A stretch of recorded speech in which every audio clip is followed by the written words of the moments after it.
We are now just 4 days away from Halloween, a night when neighborhood streets fill with kids in costume looking for candy and creating hazards for drivers. 22 News reporter Heath Kalb has some safety precautions to make this holiday less frightening.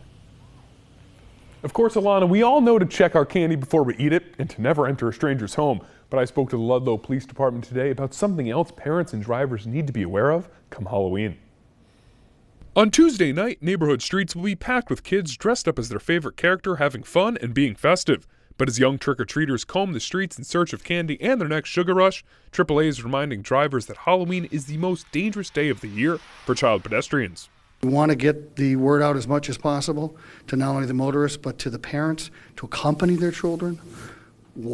Try to be as visible as possible, try to be as safe as possible, stay out of the roadways. Halloween is supposed to be scary for fun, but in reality what's scary is that children are more than twice as likely to be struck by a car on Halloween than any other day of the year. With that kind of volume, right at dusk, which is always a high accident period, when you have any change in visibility, especially if you have rain or if you have, cloudy weather, it's a combination that we don't like.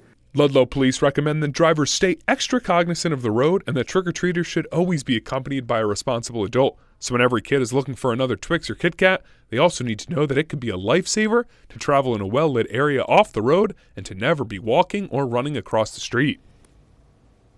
Police Chief Valalis told me that there will be 4 extra patrols on Halloween, something that they do every single year. Working for you in studio, I'm Heath Kalb, 22 News.